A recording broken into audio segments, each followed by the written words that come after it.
baba riche, peuple souffrir. Mais dans l'élection, dans l'état de droit. C'est ce que nous ne voulons pas. Le président parlait de l'état de droit. Toko ya pena na média boye, non Fatibe. Oh, Kamerebe, non.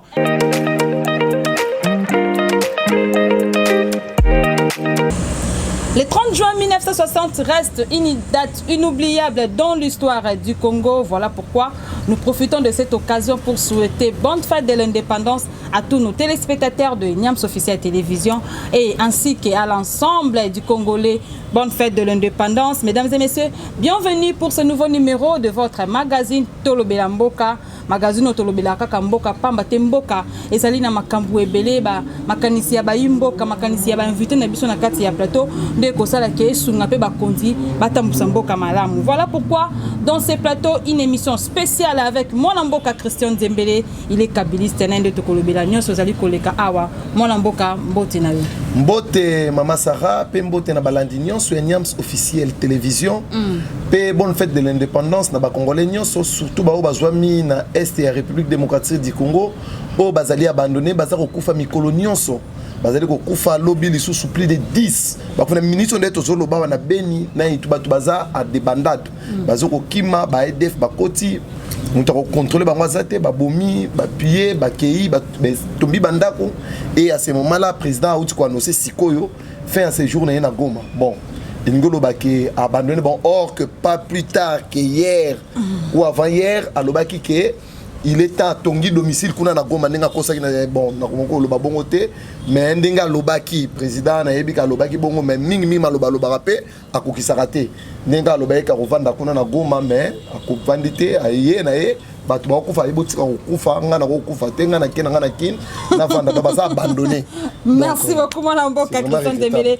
Tozali pe na moko ba imboka moko ba analyste politique mon mboka Olivier Mbote na yo. Mbote madame Sarah nazana esengo mingi ya kozala na invité na chaîne na bino. Date ya indépendance c'est la date moko inoubliable naza pe na esengo makasi parce que j'aimerais pas Boni IDPS. Non, IDPS c'est ça bien, il est bien, il n'y a pas de problème.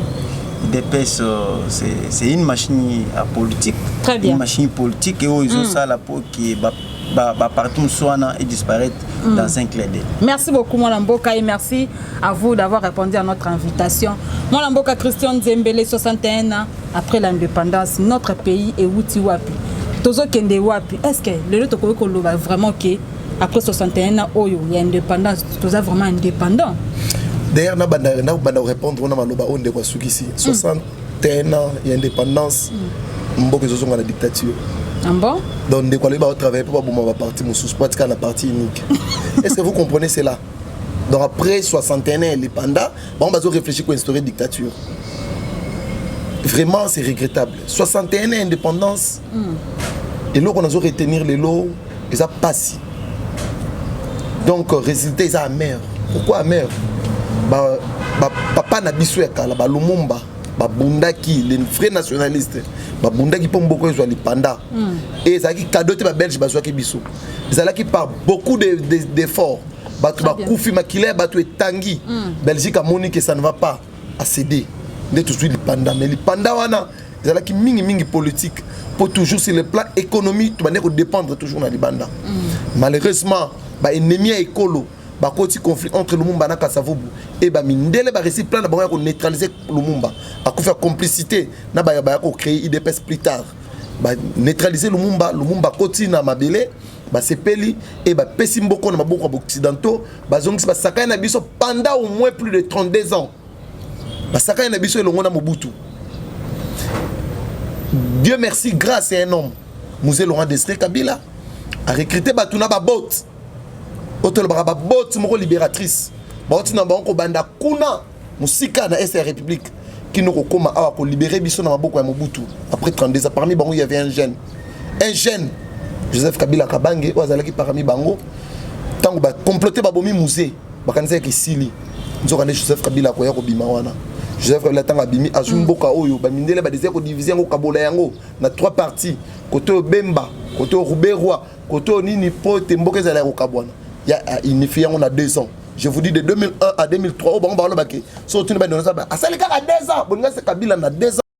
A bandis ko processus ya développement écolo. Pe processus ya ko libérer mboka économiquement na maboka ma mindele. Ba mindele ba tomboke li Kabila. Et là, le conflit mon la communauté internationale na Kabila ba yoka na raté. Ils allaient prendre le lipanda économie. Tant que lipanda économie avec les nouveaux codes miniers que nous avons. Et Kabila est capable. Nous avons financé les élections de 2018 et même M. Chilombo da pouvoir na fonds propres. Cela veut dire effort y a congolais, contribution à congolais. Nous avons les élections de 2018. Je suis fier d'être congolais dirigé par Joseph Kabila Kabangi, l'unique et le meilleur politicien de l'histoire de la République démocratique et le meilleur président que le Congo n'a jamais connu jusqu'à présent. Malheur à nous aujourd'hui. Mboke Zongi quand même avant 1908. Même avant la Belge Baya. Et Zongi si ma malheur n'a biso zali pour na bande ko ya IDPS ba ko détruire les pandas. Ba ko Zongi sabiso pour votre rappel. Mais c'est Chilombo. Na ba ninga na ba copain na oyo ya nini Afrique. Ba ke na France pour na ko négocier 30 milliards de dollars pour le développement de 52 pays africains. Malheur à nous Africains, malheur à nous peuple africain. Jusqu'au jour 21e siècle, nous pensons que notre développement est qu'au Banda. Malheur à nous, auto-contacter toujours si on a battu. Merci beaucoup Moulamboka Olivier 61 Lipanda. Opinion de Zalinine. Oui, merci pour la parole. Je me rappelle Nao Ilikaki na année 60 na Nengi Premier ministre s'occupait bravo avec le président Kassavou de réclamer l'indépendance de la RDC. Nayango nakotana Muzindo à Masolo. J'aimerais que l'histoire au Yotang c'est biso makambo ebeli. Et c'est tout à fait normal parce que les autres comment on appelle homme politique comment instrumentaliser la chaîne congolais et copier ça ba kanyaka pour défendre na bango na ba mafia bango bazana katia kosala. Mais sur ce plateau nazana ba regret ma cache parce que avoir un jeune homme un beau gars comme il est là, il est en train de défendre les intérêts d'un individu. Moi j'ai toujours parlé que Kabila c'est un envoyé de Satan ici au Congo. Ah bon? Oui, et pourquoi pas? Kabila c'est un envoyé de Satan ici au Congo parce qu'il a été envoyé avec beaucoup de missions pour abomber le peuple congolais à Koufananzala pour Mokao et Koufa. Moi je suis sûr et certain que Kabila c'est bien lui qui a tué ce pays. Kabila qui a causé la révision au code minier na avantage naïe. A quel signé un contrat na ba chinois parce que Kabila y a abomi ba contrat y a ba américain ba belge le Russie ba na ba Grande-Bretagne na pona ye moko ko tsaka ba mon na compte na ye azu sikoy ba contrat minye ba société minye nyonso a récupérer yango et comme ya ye moko tango ye moko a comment exploiter azote que la chinois ba rusien ne omoni bitumba yo to mona na est wana eza makambo ya ba code minier wana c'est Kabila qui est tout autour ya makambo nyonso tango lelo batu bazolo bana ba média awa lelo bazu ba courage ya kolika na ba média pour na Félix Tshisekedi aligné mutu nyonso asala à l'aise lelo Kabila je vais aller madame je vais aller Kabila lelo Kabila bengsi Roubero na Mbembe tout consomme mais tous ce sont des rebelles. Kabila est rebelle même un rebelle Roubero rebelle. Est-ce que vous avez la preuve tangible? Madame, je suis sûr certain Kabila qui n'a pas boîte à roi, ça le coup d'état dans mon bout. J'assume mes propos. À part ça même un rebelle là-bas à Kisangani. Mais à la Roubero là-bas Kisangani et Katumbi aussi un rebelle. Il était chargé à finance. N'a Olivier Kamitat qui ne savent pas cette histoire. Mais tant que nous avons un courage, il y a des médias, Kabila a pacifié et tout console et tout cela, Kabila fait la passation du pouvoir avec qui dans ce pays? Avec M. Félix. Personne. Je dis ceci, Félix a fait une compensation du pouvoir avec M. Kabila. Mais Kabila l'a fait avec qui? Avec histoire na mboka na biso. Kabila yaki po a détruit mbok oyo na ba intérêt personnel. Kabila yé ao. Il y a une société qui mais aller en Tanzanie, aller en Zambie. Mon frère que nous sommes avec lui ici aux médias. Au contraire, il n'a pas le travail. Moi aussi, je vous parle, je n'ai pas le travail. C'est Kabila qui a fait aujourd'hui les jeunes. Basa les simana bango. Et bon, on a pouvoir, il y a en place d'autres ans, à Missel les autres à la raté, 2 ans déjà, 3e année, on a besoin qu'il y ait des Missel les a raté, social trop bas, moi l'amboka. Mais autres qui s'est car, mais c'est Kabila. Madame, ne compare pas un enfant de 2 ans avec un enfant de 18 ans. Mais 2 ans, Kabila. Non, ça c'est un débat terre à terre, madame. Ah bon? Mon qui a 18 ans, moi on a 12, il y a 2 ans, madame, c'est impossible. On a pas au moment on a 12 ans. Donc vous... Kabila a payé dans ce pays pendant 18 ans, a dirigé le pays pendant 18 ans. Tu sais qu'il est venu dans 2 ans, Malamoko a changé. Makambo Malamoko, est-ce que ça n'a pas toi qu'on bête pour Malamoko a changé? Maintenant, si on te demande à 2 ans, Bossalini, à 2 ans, Nathalie, Laurent, oui, moi je vais te répondre, c'est une bonne question. Dans 2 ans, tu dois d'abord te mettre hors d'état de nuire un régime criminel. Un régime sanguinaire, Libanda. Ce n'est pas une chose facile, madame. Un régime dictateur. Hein? Un régime dictateur, il y a un régime où on a pendant 2 ans, on met Libanda sans armes, sans case, sans quoi. Madame, 61 ans d'indépendance. Oui. Bon, 60 ans de l'indépendance, mon pays est en année 2000. Pour moi, que c'est déjà dans les bons, mon bout, tu as dans les bons. Mais dans les années 2000, à 2018, moi, que je mais les autres, ce qu'on a, tu relevé des filles, tu as avancé. Madame, nous sommes là. Tu sais que on a pouvoir, tu sais que Congolais, 7 fois, 8 fois par jour. Il fallait Congolais les 7 fois, 8 fois par jour, dès que tu sais que on a pouvoir. Très bien, merci beaucoup, mon Mboka. Christian Zembele, rapidement pour conclure, Maman Sarah, il n'est pas si mal que les gens communiquer dans le peuple marombaye. Ils maîtriser même les ABC de la politique. Ma béa sous les bois yangoyo, ba mesana ba fake news, ma balokuta, ma balabala, ma manzela. Ma moine ba kena sommet à l'état. Bilo bilo ya loba, tina sommet à l'état. C'est ça les aventures. Ndeko, il faut autant aux autres que Mobutu, Kabila, Mobutu, Mboke Badeko Beba na 2000, mais éviter Biloko Ndeko Zoloba. Est-ce que vous comprendre? Limité qu'on appelle limité industriel. Est-ce qu'il peut me dire, avant 1980, combien de sociétés il y avait dans limité? Et en 1997, Mobutu a combien? Industriel, limité industriel. Les organisations industrielles, comment résidentiel? C'est avec Mobutu ou bien avec Kabila? Mobutu a tiré sur l'embargo d'Abidjan combien? Qui nous donne des chiffres en 1997. Tout la croissance économique n'a combien en 1997 pour venir dire ici que Kabila a tué. Mon cher, quand vous passez à la télé, il faut avoir des éléments, de preuves, des chiffres. Au Yolobi, Kabila Koutaki Awa Boye Yatiki Boye. Kabila Koutaki Awa Boye Yatiki Boye. Nous le comparer à Bomi, toi à Kolissi. Bandeko, même dans une équipe de football, les 100 premiers jours dans une équipe. Voilà, il y a qui 5 ans après, voilà ce qu'il avait fait. Dans 2 ans, il avait fait. Non, il est le premier joueur. Mais je peux faire le 2. Nous pas sa bilan Kabila il y a les 2 premières années de 2001 et 2002. Nous pas sa bilan.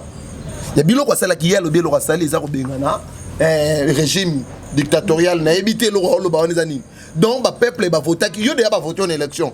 C'est que tu vas voter ça passe sur pouvoir non on te donne le pouvoir et non le régime long yo bilo seni beaucoup ti donc et là on va ça na desa yangwana. Et là, on a ça congolais, là, on a des passages de pouvoir. Pour passer le pouvoir, donc, pour nous envoyer des pèses. Dans 3 ans, et là, on congolais pour voter là, qui me dit que c'est Boyoka. Tu l'as moto voté qui passe à un passage de pouvoir. Pourquoi il ça, régime Kabila? Malobanaï. Donc, et là, on va passer pendant 2 ans, ils allaient remise et reprise. Passation de pouvoir. Pour, dans la zone où il y a régime Kabila, le régime Kabila va l'ongler par coup d'état. Et c'est là qu'il y a passation de pouvoir. Kabila élection salami a bien PC qui sait que du pouvoir. Bilo on est sur le pouvoir Kabila n'a PC. Yangwana non, régime n'a pas ça. Et quoi? Si vous se faire comprendre bien. Mais yo tournier dans 2 ans basali nini. Ya lobby to quoi ici des régimes ya Kabila. Bila na baona 2 ans. Et ça soni mingi ndeko. Moi na mboka ça soni. Kabila, Mobutu a eu le pouvoir en 1965, Kinshasa est la capitale la plus propre d'Afrique. En 1997, ils ont la plus sale d'Afrique. L'économie en 1965, c'est la meilleure économie africaine. En 1997, c'est l'économie par terre. Kabila a moins 14 milliards de dollars laissés par Mobutu. Il y a dette. Dans la caisse à l'État, 0. Tozala qui na budget, il y a moins de 300 millions de dollars. Pays-Bas congolais qui a 10 milliards. Kabila na 18 ans à Tiki Yango. Pour votre information, na 18 ans Kabila Tiki on a près de 50 milliards. Au Solandam, papa, Zouabilo Komaka n'a plus de 50 milliards. Mobutu dans 32 ans, il a construit que 2000 km de routes. Kabila n'a 18 ans, il a construit plus de 5000 km de routes. Et vous, en 2 ans, vous avez déjà construit combien de kilomètres? Voilà. Et réserve internationale, vous avez ajouté combien? Et PIB, vous avez ajouté combien? Monsieur. Voilà, merci beaucoup. Il faut voir des arguments quand vous venez. Moi, pour conclure, propos en tout cas, ngai nazoyo kaka makelele na makelele. Mutoye kosala une émission tout justement pour faire satisfaire mais c'est Kabila na Kinga Kati. Ya kosala émission pour que balandi balanda message oyo ko pesa. Madame, c'est simple quand je dis Tshisekedi a mis hors d'état de nuire un régime criminel, un régime dictatorial. Moi, Namboka Laninga Malamte. Qu'est-ce que je veux dire par là? Mais c'est Kanambe, dans son nom propre, ce n'est pas Kabila. Mais c'est Kanambe, Kazebereng, est venu dans notre pays, Aïe Awa, par les armes. Madame, je vais parler. Je vais parler. Toi, quand même, non, sois poli. Mon frère, sois poli. Tu avais la parole. Je n'ai pas interrompu la parole. Madame, mon frère, sois poli. Madame, moi je vais parler. Mais c'est Kanambe dans son nom propre, Kazeberenge. Aïe Awa. Il a politisé les institutions dans notre pays. Aïe Awa, il a politisé l'armée. Aïe Awa, il a politisé l'administration de l'État. Imagine-toi un président qui est venu. Un président démocrate comme Félix Tshisekedi Antoine Fachi Beton, que j'en suis en passant. Aïe Namboka Oyo a trouvé l'administration de l'État politisée par M. Kabila. A trouvé l'institution, le Parlement, les gouvernements, les cours et tribunaux, politisés par M. Kanambe Kazebereng et l'homme de Kingakachi. Aye Awa a trouvé Nakati Yambo Kanabiso armée politisée, que ce soit les policiers, que ce soit les militaires politisés. Tandis que conscient de Biso Pekisi policier ou bien militaire, c'est la politique. Toi, tu trouves que mon tokoki koya pebo dans 2 ans. Asim et Simba, madame. Hein? Dans 2 ans, a changé ma kambalamok. C'est impossible. C'est pour cela dans 2 ans que nous avons consommé ici. Et c'est avec 2 ans, il y a guerre. Il y a commettre d'abord régime, il y a qu'on nettoyer bâtiment sur la institution. Tokai Nakati Assemblée nationale. Tu trouves une dame qui s'appelle au nom de Mabundi, Soki Mabundu, Soki Mabundi, je ne sais pas son nom, oui, madame. Ailleurs, Nakati Assemblée nationale, au nom de son autorité immorale qui est Kingakat, ailleurs, mon cousin Mozo peut s'abattre sur son terminal, mon cousin Mbok. Madame, Janine Maboun. Tamo Mwamba, aussi comme président du Sénat. Bazo t'avais pour intérêt peuple congolais, bazo t'avais pour intérêt un individu qui est Kingakat. Tu penses que Mbok est avancé? Non, c'est pour cela qu'il fallait d'abord qu'on soit nettoyage. Il y a Kolongola Batunion Soana, au sein de l'armée, qu'on nettoie peu Batun Soana pour que Mbok ait son image assez. Très bien, merci beaucoup Molamboka, merci Nabalandino Sobozola Nabiso. Partout dans le monde, Tozolo Baraka. Le 30 juin 1960, après l'indépendance, il a remis le marché. Jusqu'à présent, Tozolo Yebate. Donc, Christian Lobi, Mbok Kiti, Makasi. Donc, Lobi, avec le temps, ça va aller. 30 juin 1961, déjà après l'indépendance, Tozolo Sengakan, Bakondiambo, Kabameka, Kotalbameka, revoir ici que Bande ko marché, marché. C'est pas bon que ça social à peuple. Peuple, ils ont besoin de malam, ouetanga malam, tout ça la misala malam, pour na bande ko ba la satisfaire. Alors, moi, Namboka, tout le bel affaire Jeep. Dotation à Jeep, il y a des députés. Tolandi, président Mbosso, Azali, président du Sénat, Kuna Lobby, était président de la République à Sali Bangodon, a qui déjà 250 Jeep pour les sénateurs. Et puis, à l'objet de sous 250 pour les députés, c'est le roi 500 Jeep. Alors, Jean-Jacques Mamba Lobby est dedans. Ils ont crédit, pardon. Ils ont dotation. Jean-Jacques Mamba Lobby est dotation. Jean-Jacques Mamba Lobby est dotation. Ils ont dotation à Jeep. Le président Mbosso Lobby est dedans, il y a président de la République. Finalement, Tozo Yebate, Pepe Zoloba. Président à corrompre les députés. Il y a Nini, parce que le Pepe souffre, président Koko Bimsambong est belleté dans le gouvernement pour nous ça. Madame, couper ces députés, ça devient un débat. Député à l'Assemblée nationale, à Mathieu Wewa, ba mimi à l'Assemblée nationale ba ticket un député à l'Assemblée nationale. Ba sommet député en tout cas, ça devient un problème. Moi, j'aimerais quand même ndenge autorité morale à Kingakati à lobby. Oh, bah député FCC bazomi tout kawana te. J'aimerais que bazote. Parce que Mbosso a été clair. Oh yo akolingate kozodi aya a signé awa. Si acha signature na awa kozodi aya. Personne n'est fini. Là, bah on se base jouer. Personne n'est fini. Il y a qu'à signer quand même ça Mbosso biso to kozodi. Mais ba kimi. Dit pango za eza crédit to za do président Saliba Azaliba. Dit ba pesi ba député bazo yango ba kozongi sango progressivement petit à petit. Il y a chaque fin du mois, député va nous verser $800, $800, $800, $800. Ce qu'on sali 12 mois, écoutez. 10 points, ils ont compté, c'est $19 000. 19 000 $. Moi, j'ai dans un catalogue. C'est pas 50 000 $. Madame, dans un catalogue, j'ai tous les éléments. Comment on a fait la commande? Ndenge outil point outil, ndenge et dans un document surtout que personne ne trompe l'autre. Vous comprenez, madame? Badi pour un c'est $19 000. Tant qu'on va chaque député, chaque fin du mois $800, $800, $800. Mais un député à l'Assemblée nationale touche $7 000. So bakati $800. C'est rien. Mais pourquoi parce que on monte parce qu'il y a besoin de tous a besoin de solo pour bana batanga malamu banzeleza ya kobeba partout. Alors comment le président de la République madame député député ko sangina 1 mois et demi ou soit 2 mois ya salaire na ko somba député. Na lobby boye balandi bazolanda. Peuple congolais batu oyo bazo voter mibeko ya Assemblée nationale ce sont les députés. Batou oyo bazo auditer l'entreprise à l'État pour recette et ça la mobiliser. Ce sont des députés à l'Assemblée nationale. Mais les autres députés sont Moutouka, ça devient un débat. Mais Moutouka on a des cadeaux et ça Moutouka va passer député à Tambola na yango. Ba sinistre ya goma ba ota ko luka misolo mbalele ki awa mbongo ezalaki. Ba sinistre ya goma bango bazo tenga bango banda. Écoutez, depuis 20 ans. Excusez madame, depuis 20 ans, le sinistre ya goma ba tirer le ko so banda. Bango banda ko vivre na ba tente na ba ndako ya ba militaire wana. Mais le Félix Tshisekedi courage ya ko tongela bango bandaku ya sika bazu pena zone munene ba pesi bango déjà bisika bazo tongela bango déjà musale ça en cours.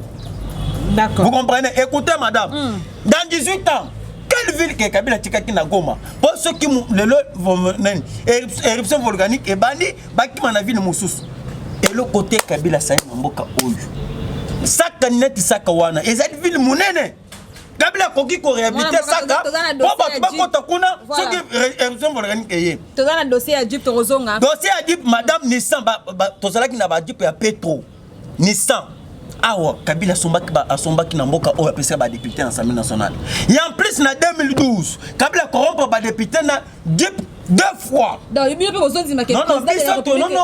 président n'a pas corrompu aucun député. Non, ils allaient corruption. Ils allaient badi basombi ba député baba no kozong sa mo petit à petit. Tozana on mboka na dollar na 20 moi la mboka. Madame, très bas. Madame député asa muto yo pesi mandat dans l'Assemblée nationale. Azo mérité azala na mutuka atamola azala na sécurité. Très bien. Merci beaucoup moi la mboka Christian Debele dotation ya ba Jeep. Opinion nous anime. Opinion d'Angeza que il faut tout ça la mbango tout bengana IDPS tout nettoyer bango. Voilà l'état. Voilà IDPS. N'ébité ndekwazo maîtriser et l'autre côté. À lobby à consibatoire, à lobby que Jeep one les coûté $19 000. Na repeso siko toi en internet toi dans monde moderne. To côté Hyundai wana score mon a pris dans c'est $52 000. Mais $50 000. C'est 52 000. Il y a lobby c'est $52 000. Mais moi je sais que c'est mais t'es tokende na même l'ordre idée qui est. Que voilà, ils allaient $19 000, bah donc tu as député $800 le mois. Si on suit $19 000 au division par 800 le mois, c'est que ça va faire 23 mois. C'est qu'il faut pas payer ça pendant 23 mois. Si on calcule, bah député parce qu'il y a un mandat combien de mois? Tout ça le calcul, bah député il reste combien de mois? Quelle est cette banque sérieuse qui peut accepter à mi-mandat comme ça de donner crédit, il y a plus de 27 millions de dollars dans l'institution au mandat aussi là dans quelques mois, dans une année et demie. Manque ni sérieuse. Mais maman, Même si tu as une hypothèse, un vrai prix d'envoyer 52 000 $. Pour l'enveloppe, c'est 27 millions de dollars. 52 000 $ multiplié par 500 Jeep.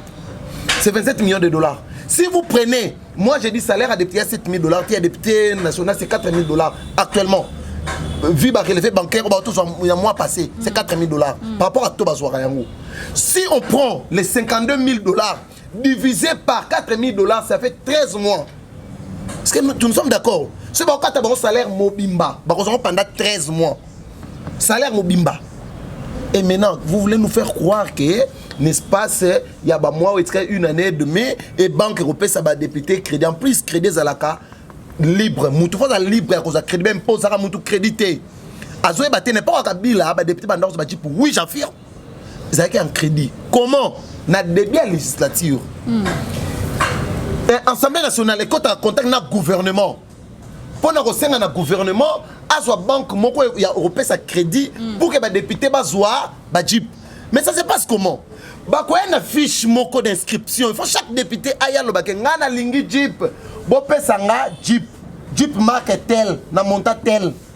Bandi ba ba boya muso ba zwa mbongo na pas Jeep ba zwa mbongo pas soma na lupango asala donc Jeep est obligatoire té. Jamais 500 députés ba bon numéro Jeep. Mais ils ont commandé 500 députés, 500 Jeep sur base de quoi? Est-ce que va consulter tous les 500 députés? Ben c'est bon que tu en as besoin. Ben il a besoin de fiche. Il a tous les preuves. Il a son fiche d'inscription. Oh ben député jeunesse Kabila ni magi que na ana Jeep na ndozong sa namu chaque fin du mois. Aya nango. Là où Nemi Mouléana a accepté que bon pesa nga Jeep na bandozong sa chaque fin du mois. Pourquoi ça se passe comme ça? Mbosso a dit clairement. Les audios de Mbosso est clair. Le cas là, tu renversé qui majorité, Mokonzambo Kalobaka et vidéo il y a Daniel Safou. Moi quoi député new sacré.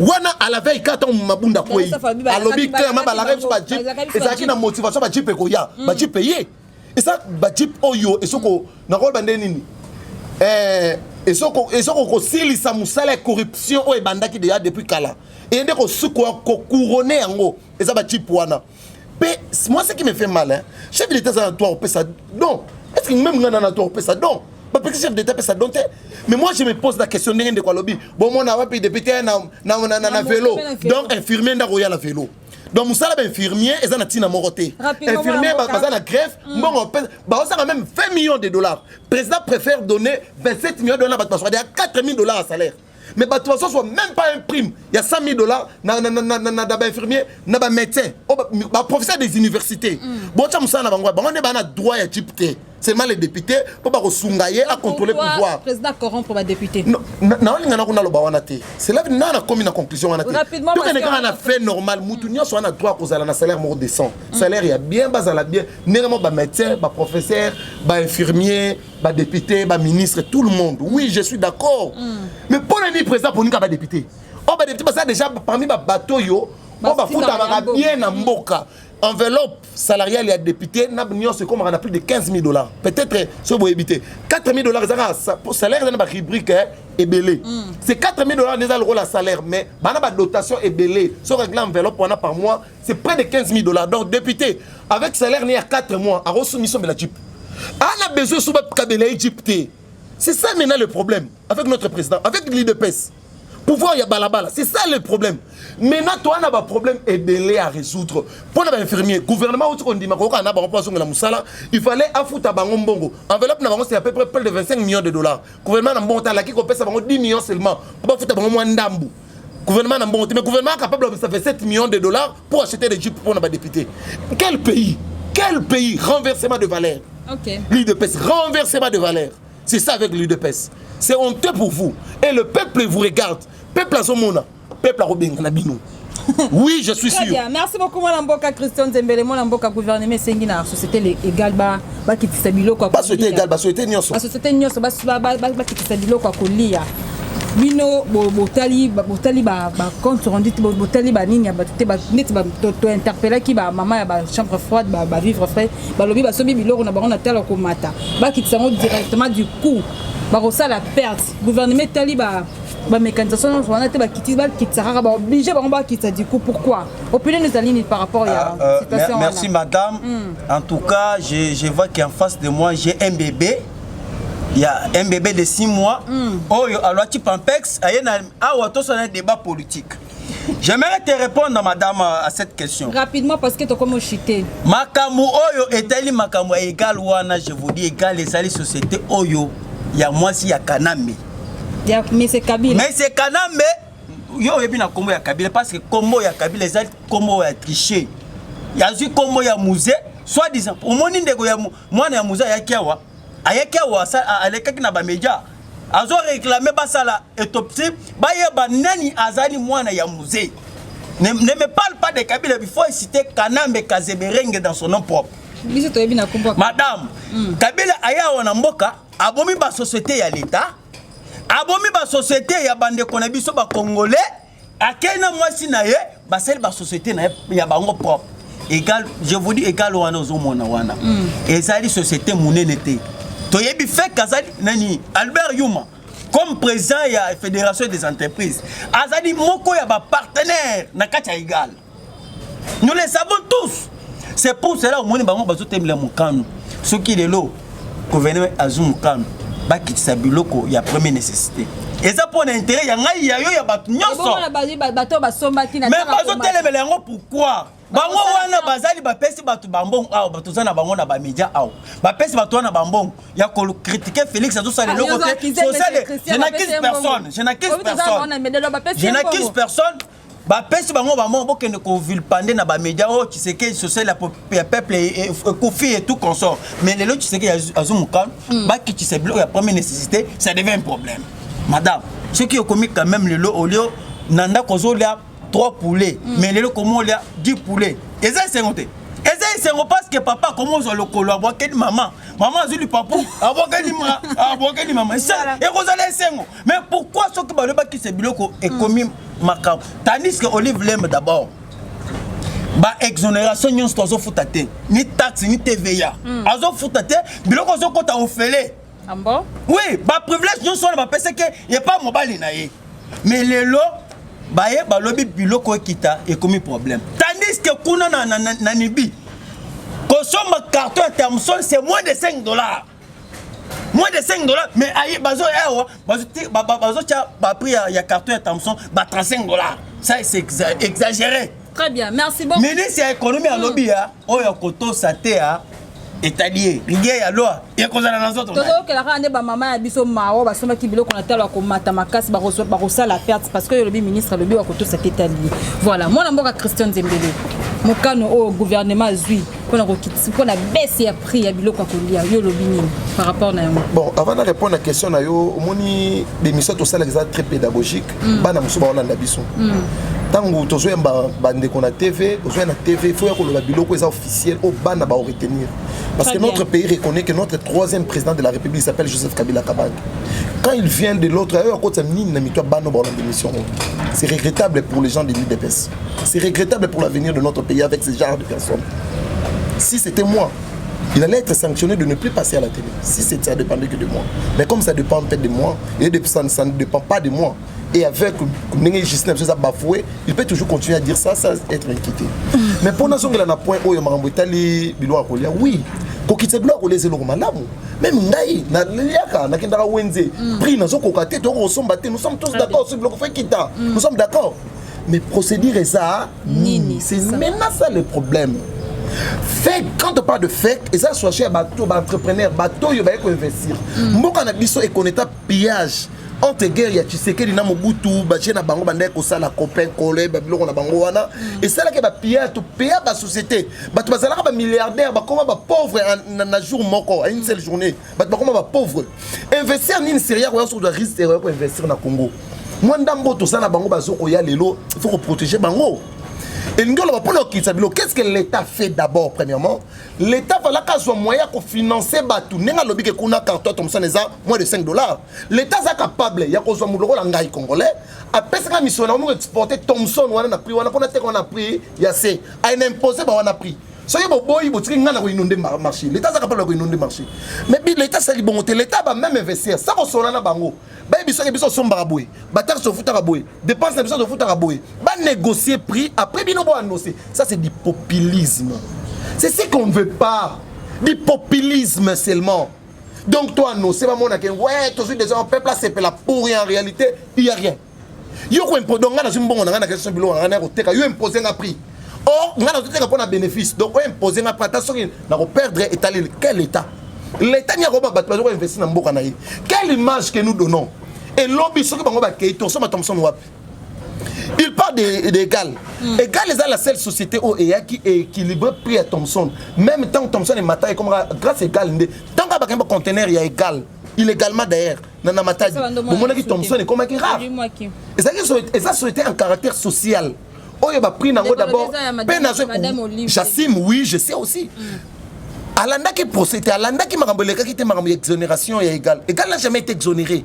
Dans le sens, c'est vrai dire, égal en d'ailleurs, fait un bon mais il y a détournement au niveau, il y a port, il y a matériel, il y a eu détournement. Et preuve en est ministre de l'économie à l'époque, comme Madame Akassia, au Pébilin, ça a un négatif, et qui faut revenir dans la décision pour comprendre que l'égal a qui en ordre dans la taxe n'ayons. Mais sauf qu'il y a un libéré. Conteneur égal, c'est un dossier déjà passé. Mais le problème de la fake news, il reste toujours dans la fake news. Ndeko, quand vous passez ici, il faut avoir les éléments. Pour pas tout le monde d'habitude belé. Même Félix Sekedi, oh, il y a aussi le lobby en Afrique, que son frère Joseph Kabila, Azoye Baké, tant que Azoka Kanda. Ndeko, tu l'as mazo silica. Il n'est pas la tindi bateau pour une TV. Ils sont énervés. Il faut que tu aies un valet. Ayo ka be posa ka ko ben la yo hein. Bo pesa de quoi na musa. Mais tant que so lando so mo nani na usana bango. Bato na usana bango bango yeyo. Ils ont pesa ye pasi. Bo te ka ba valet po ba ayo ka pata posa ko pesa yo posa. Soit on pesa posa nini. Quand vous dites ça à la télé bato nyo so ba Hollande. Tout est valeur, c'est ça nous sommes des jeunes. Il est temps que toi y a na TV toi même bas chiffre. Tout le babiloko ils vrai pas de kit de personnalité. Très bien. Non, on va faire. Comme ça va toi pas fait. Une question rapidement avant de chuter mon amboka tout le bel de ça ma tête à pogno. Pourquoi jusqu'à présent c'est né de quoi kolongo la immunité ma tête à pogno té. C'est quoi le problème? Bon, pour la dossier ma tête à pogno c'est clair. Maman, quand la justice a bandit, c'est une instruction dans les processus de justice bandit. Mais dans mboka na biso compétence et ça d'attribution. Cela veut dire que yo sala rabouba de deux tu as séparation des pouvoirs. Il y a le pouvoir judiciaire, le pouvoir judiciaire, le pouvoir législatif, le pouvoir exécutif. Bango na ba séparer mutu na mutaka jaloux il y a indépendance na yé. Alors notre constitution dit ceci pour les cas il y a des sénateurs, il y a des députés, il y a président de la République, il y a premier ministre, il y a ministre. Il y a humilité. Immunité, c'est pour poursuivre, il faut autorisation. Il y a parlement ou il y a congrès pour le président de la République. Alors, tant que procureur a commis l'Assemblée nationale ou Sénat, tu as possible d'autoriser pour poursuivre X ou Y. À libre comment? Ou un procureur, ça pouvoir judiciaire. Il est libre dans la procédure. Mais le pouvoir est limité dans le Senga. Or, Moutouba Senga est libre, et c'est l'état de droit. C'est ça l'état de droit. Donc, vous vous demandez, Moutouto Senga est libre, ou Sénat a obligé que le corps la procureur a Sengi, donc réponse à la positive. Non, ça c'est pas constitutionnel. Okay. La constitution veut que ce que Sénat Lingi a autorisé, ce que Lingi a boy. Mais, ce qu'on a fait, dossier Nyonson, n'a fait un dossier Mikolo. Non, bah ça Luka. Et ça pour écarter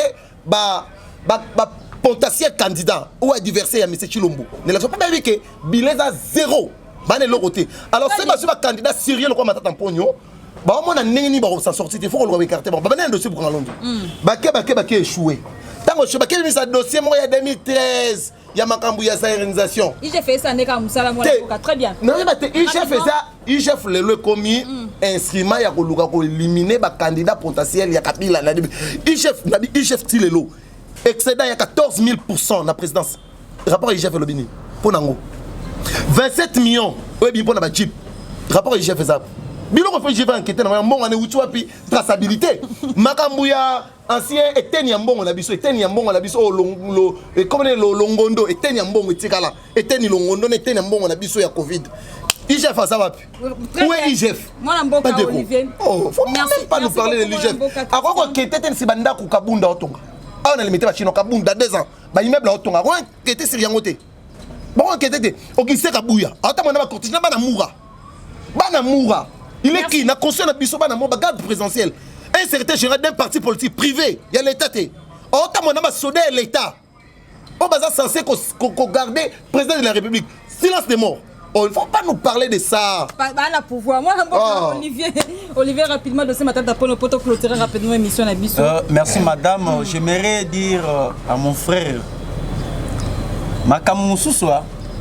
il fallait qu'on analyse avant le lobby de sa parole.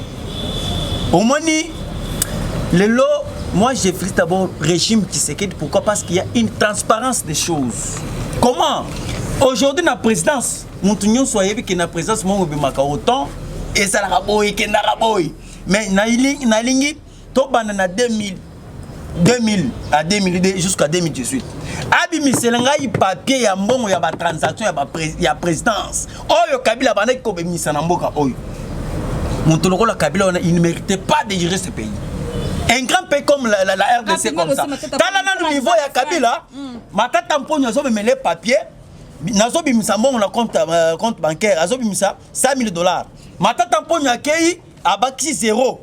A commis 1 million, mais Kabila y a tali bas 0 en a signature. Bon, c'est un président. Namoni na jeune Azak Kitoko, mais il défend l'intérêt à Kabila.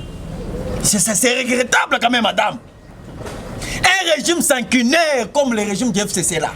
Kabila Nengazawana, il a d'abord lapidé l'économie de notre pays. Mata Tampogno. C'est un cadre de FCC et de PPRD. Il a toujours avoué Madame, à la télévision qu'il n'a nous savons tous, du PPRD. nous savons tous, Azamuntu FCC, marqué qu'on a une sacrée, ça le col colon ni du PPRD. Non, on a parti nayo, mais on s'adhère à une sacrée. Mais qu'on a une sacrée, ça pour maman ben ayote. Non, je dis que non. Mata tampon dossier oh bazo bengle na kacha et pas pour créer près de la cour constitutionnelle. Il y a un dossier, mon inengo to voyage na ba mituko na ba avion wana. Il y a une société au matata ponyo ya sali na kati ya aéroport. Société wana ce ko continue na muto bazo peso ba moi J moi kato moi J na moi blogo ba to ba leka na kamwa sani mu wana. Mais ça coûte $80. Et le wana pour leka na ofan avion. Ba peso le wana c'est $80. Bon ya ba billet nyonso wana bazo peso pas ya $80. Tu imagines que c'est normal? Et en plus, le système y a comme ça la conscience à mesure na avantage na bango. Je vais arriver. Tu avais la parole. Je n'avais pas voulu m'incarner à ce que toi tu parles. Moi je parle aussi, je termine. Et choqué yote parce que ça m'a kamou bino bosali na mboka pendant 18 ans. Boyibi, bobomi. Botiki Congo par terre. Très bien. Je vais parler, madame. Rapidement. Namakamo est humilité. Il n'y a que le pouvoir qui arrête le pouvoir. Mais c'est Mata Tamponi, l'infraction qu'il a commis. Il fut être ancien ministre de la République. Non pas que ministre à cette époque que nous sommes. Mais Bango Baké Kobata Manakati, il y a une humilité en interpellant l'article 107 de la Constitution. Madame, Bango Tebi que besoin d'interpeller, ce ne sont pas des juristes. Mata Tamponi a des juristes. Mata tampon yazali juge ya cour constitutionnelle te. Batu oyo bazali censé ko interpréter mibeku bazali ba juge ya cour constitutionnelle. C'est pour cela Mata tampon sera poursuivi. Dans ce cas, pas question ya kokota na Sénat. Au Sénat quota qui sont pour qui sont contre. Ce sont des gens de la Kabylie. Et aussi son frère qui est là-bas à la tête du Sénat sera poursuivi, mais c'est madame, je vais citer. Bach sera poursuivi parce qu'il a aussi cité dans les affaires BSECO. Le directeur de BSECO Théophile, il a cité aussi, il a détourné l'argent de l'État. En 2023, il y aura élection. Il y aura les élections parce que je suis certain que le PPR de l'FCC n'aura pas un candidat qui sera maintenant redevable devant le peuple. 30 secondes, puis on clôture l'émission. Oui, na 30 secondes. Clôturer l'émission, TNS Bandeko, Ndeko Bilora le but c'est le kuta. Matata Pogno a poursuivi pour le avion ou la réquisition, peut-être à procurer à Tangité pour bango bara distrait na CNZT. Matata Pogno dossier au Basengeli est dossier en 1978. Tango Oyo, organisation Salamaka, bazora ba souhaiter ba mindele mobuta pesa on ba congolais. Mais Matata Pogno tango zaki ministre de finance, ba société wana basenga réparation, banda ko senga réparation. Bazong c'est la bango babilo on va se construire en commission bayaka ba monaka gouvernement état que ministre de finance a signé na bango protocole pour na refuta yango. Maintenant en 2013 quand il est premier ministre ndé babandaki ba décaissement ya ko indemniser batuana selon à l'actuel ministre de finance a lobé Salamaki malamu té yango bana posa bayoka matata mponyo. C'est ça la raison, je vous donne l'information les faits. Et pour na reçu qui sabandeko pour bolobela m'envoyer chef na ngina yeb sabandeko ke lelo août 2020, ça l'enveloppe salariale, il y a présidence de la République. Ils ont pris prix plus élevé que salaire, il y a au sein des députés 500. C'est son nom Mobimba. Sénat Mobimba. Gouvernement Mobimba. Tous les 3 institutions wana. Mon salaire normalement par mois. Oyo moi président si yango mo par mois et l'équipe institution wana nyos. Donc le président de la République le za institution budgétivore il y a République. Oh ils ont consommé mbongo ebele IGF avant d'akangi misu. Très bien. Yango pona ressources na soukisi boye. Peuple congolais, Beni, Butembo, Ituri, partout où vous êtes. Boye ba ke mboka na bino komi na balabala. Pays zongi na balabala, ben si chose na balabala, ça diriger na balabala. Na bato ba ça ben incompétent, ba incompétence notoire, incompétence nyonso ba ko relo côté, ko ba na sommet l'état tinacé. Bango nyonso ba ben capable de diriger biso. Alors objectif 2023, bengana esika nyonso ko mona ye. Voilà ma propos à moi Mboka Christian Dembélé 30 secondes. En tout cas, j'aimerais que mon frère puisse retirer ses propos. 30 secondes moi Mboka. J'aimerais qu'il retire ses propos parce que Namakamu oyo biso loba awa eza pour Congo ça le diviser té. Il y a comment faire ça ba message discours toi pour diviser peuple congolais. Oh bobi manabalaba et tout consort. On n'est pas encore arrivé dans ce cas-là. Moi j'aimerais dire ceci. L'insécurité à l'est du pays, ça persistait pendant plusieurs années avec M. Kanam et Kazebereng. Madame, mais ce n'est pas M. Kabila, mais ça me fait mal au cœur.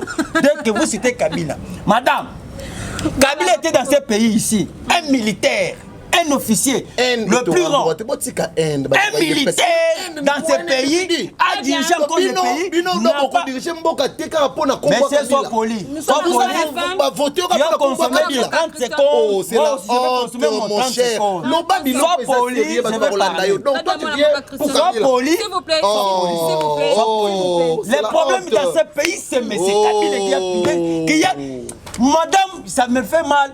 Mais c'est Kanambe fut être général dans ce pays. Attirer les têtes qu'on songe à ma insécurité dans la Est. Mais les lois, moi, n'ont pas ailleurs, n'a vision, il y a qu'on changer ma cam. Les lois insécurité, on n'en parle pas. Écoutez, madame, je vais terminer. Les lois qui se cachent à Foni na Est, Kabila Foni na Kingakach, Foni na Foden House, les lois Katumbe Foni na Kachakata. Mais les lois, on n'en parle pas. Merci, merci beaucoup à vous, chers téléspectateurs, de nous avoir suivis de partout dans le monde. Et merci beaucoup à vous, mon Mboka Christian Dembélé, d'avoir répondu à notre invitation. On est toujours ensemble. Un grand merci à vous, mon Mboka Olivier. UDPS, merci beaucoup à vous d'avoir répondu à notre invitation. Et je dis comme ça, un grand merci à vous, chers téléspectateurs. On se retrouve très prochainement et protégez-vous car la maladie coronavirus existe. On se retrouve prochainement. D'ici là, portez-vous bien. Au revoir.